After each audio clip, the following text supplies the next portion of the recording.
My mother's rolling pin is sitting on the table in front of me right now.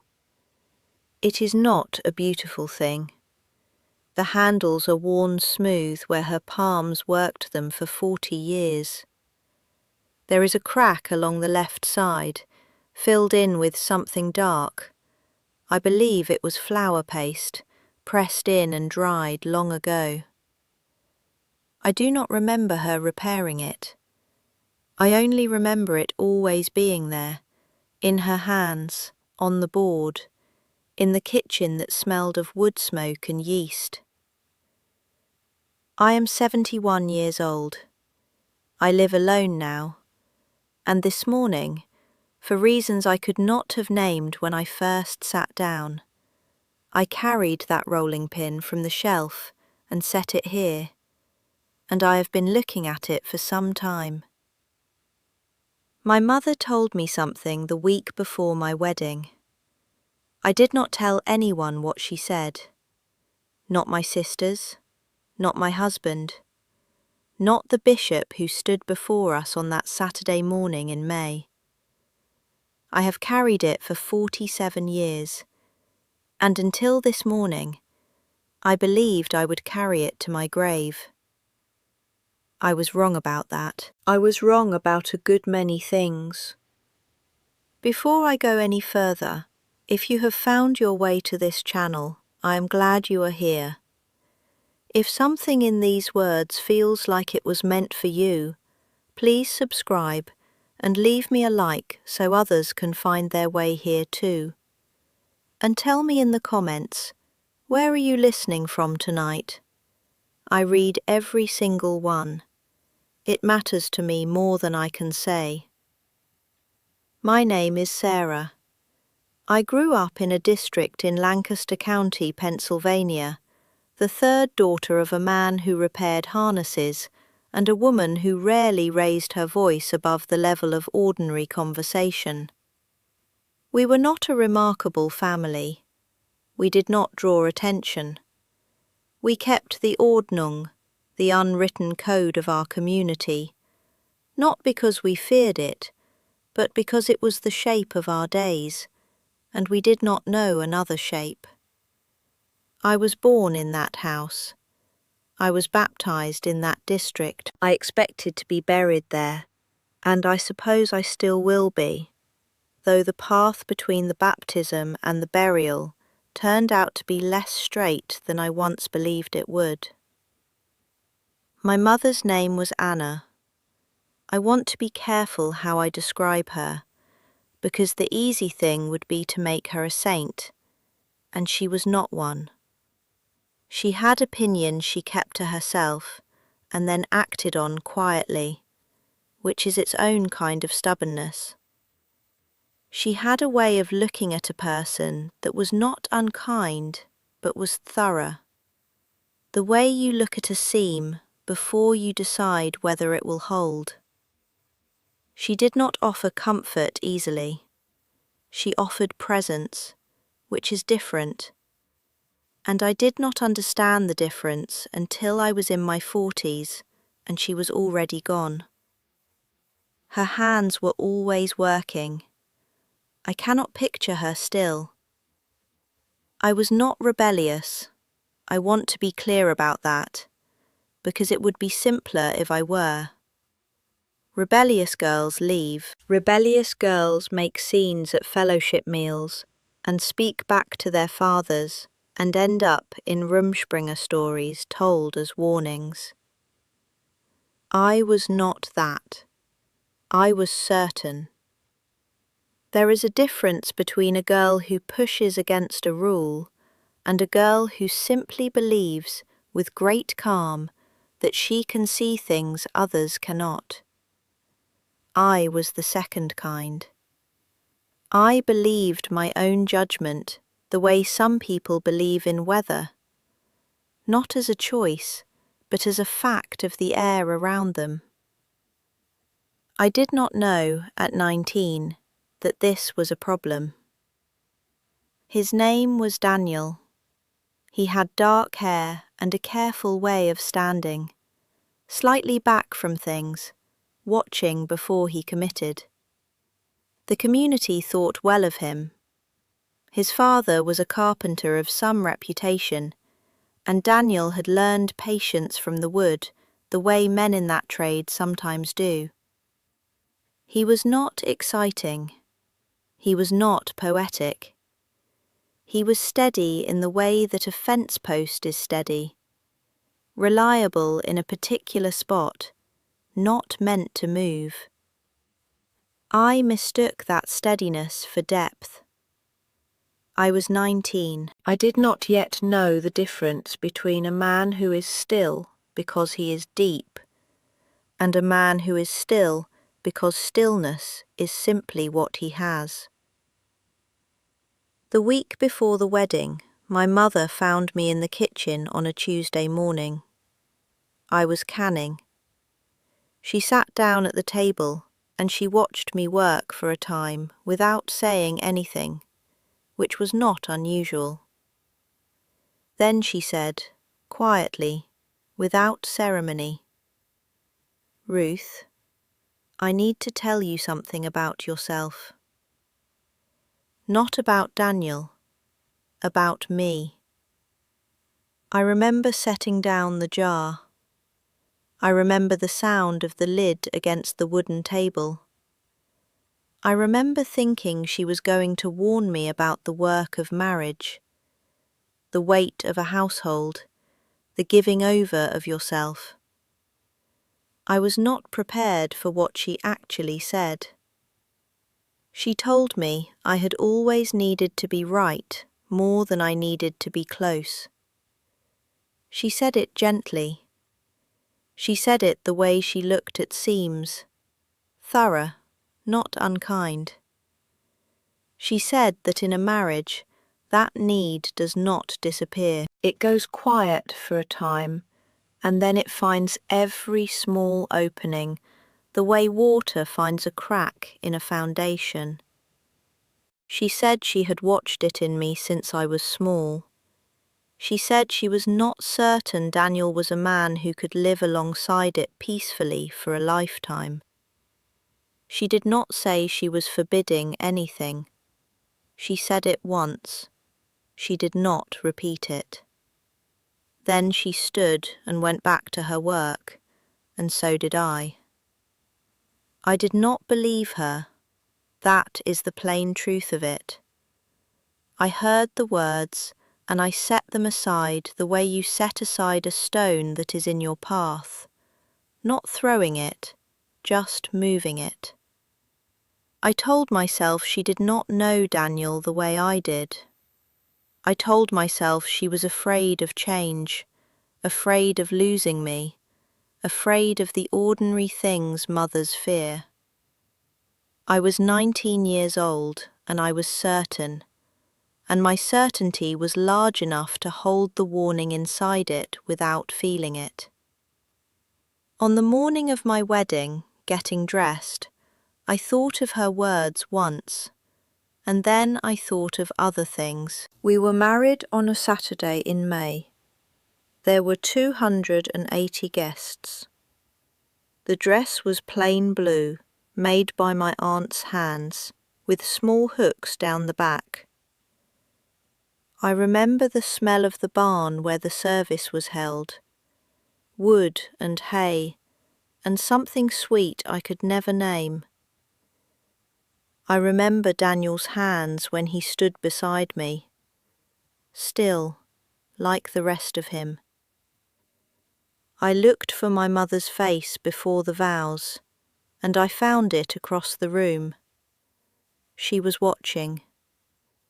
She was not smiling, but she was not hard either. She looked the way she always looked, present, thorough, knowing. I looked away. I said the words. I was happy that morning. I want you to know that. The warning had not yet begun to speak. The first years were not hard in the ways I had been told to expect. The work was hard. It is always hard, the keeping of a household, the early mornings, the canning and the mending, and the children arriving, and the sleep that is never quite enough. But Daniel and I did not argue. We did not have the kinds of marriage troubles I had heard spoken of in low voices between older women. We were quiet together, mostly. We were functional. What I did not understand in those first years was that quiet and peace are not the same thing, and that a marriage can run as smoothly as a well-oiled hinge and still never fully open. The pattern my mother had named revealed itself slowly, the way a waterline reveals itself on a wall, not all at once, but one small mark at a time, until you step back and see how high the water actually rose. There was the evening I was certain I knew the better way to resolve a dispute with a neighbour over a fence line, and Daniel disagreed quietly, and I persisted until he yielded, and I felt satisfied, and later I lay awake, and the satisfaction had gone hollow.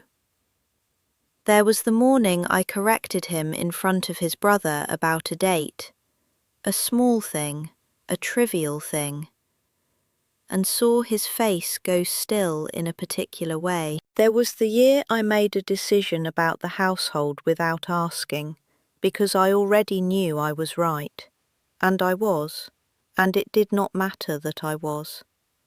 Each time I had been right. That was the cruelest part. I was not manufacturing reasons to override him. My judgment was often sound. But my mother had not warned me that I would be wrong. She had warned me that I would need to be right, which is a different disease entirely, and one that a person can carry for decades without a single dramatic symptom, just a slow, accumulating distance between two people who share a table and a bed and a faith, and almost nothing else by the time they are both old. The turning point came on an ordinary Wednesday. I was kneading bread. Daniel had said something that morning. I cannot even recall what it was, and I had corrected him, and he had gone out to the barn without answering, and I had told myself he was being unreasonable. I was working the dough, and my hands were in it, and without warning, with no preparation at all, I heard my mother's voice.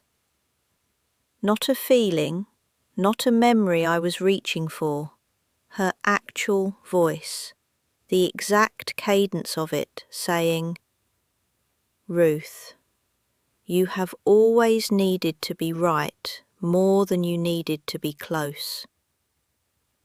I stopped moving. I stood at that board for 11 minutes. I know because I looked at the clock when I finally moved again, and I counted backward, and it had been 11 minutes that I simply stood there, with my hands in the dough and my mother's words in the room. She had not warned me about Daniel. She had warned me about myself, about the Hochmut, the pride, that does not announce itself, does not demand, does not raise its voice, the kind that simply persists, the kind that believes its own rightness so thoroughly that it does not recognize itself as pride at all, only as clarity. She had seen it in me since I was a small girl, correcting my sister's needlework, since I was 12 and told my father he had mended the fence post incorrectly, since I was 19 and set aside her warning with complete and quiet certainty.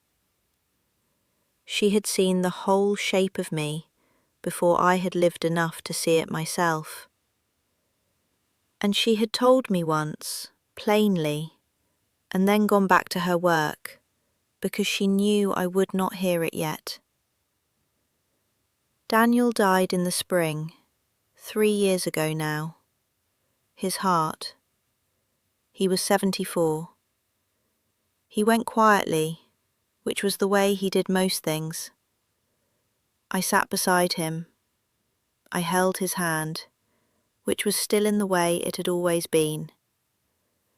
I did not say the things I had not said across 44 years of marriage. There was not time, and they would not have come out clearly anyway. They were too large and too knotted and too late. What I can tell you is that he was not a bad man. He was a decent man who deserved a wife who could let him be right sometimes, simply because she loved him. I was not always that wife. I was right more often than I was close, and I knew it. And for the last 3 years I have been learning to carry that knowing without being crushed by it. If these words have found you in a quiet place tonight, if you are sitting with something you have been carrying for a long time, I am glad you stayed. Please subscribe if you haven't. Leave me a comment below. And if you want to go deeper into these stories, there is more waiting for you in the description. You are not alone in what you are holding. I never told my mother she was right. She died when I was 51, 20 years before I fully understood what she had said to me in that kitchen on a Tuesday morning. I never went back to her and said the words. I have said them here instead, to this rolling pin, on this table, on this ordinary morning that turned out to be less ordinary than I thought when I sat down. This is why I carried it from the shelf. Not because I planned to confess anything, but because some mornings your hands remember what your heart is trying to work through, and they reach for the right object before your mind has caught up. I am 71 now. I have learned that wisdom arrives on its own schedule, and that schedule is rarely convenient, and almost never early. I have learned that being right and being present cannot always occupy the same moment in a marriage, and that when you must choose, the one you choose will compound quietly for decades. I have learned that the people who love us sometimes see us more clearly than we can bear to be seen, and that we spend a great portion of our lives looking away, not because we are cowardly, but because we are not yet ready. And I have learned that ready comes, eventually, even if it comes late. If someone who loved you tried to tell you something true, and you were not ready to hear it, you are older now. You can hear it now. Tell me in the comments what part of this you will carry with you. I read every word you write, and there is so much more I have not yet said.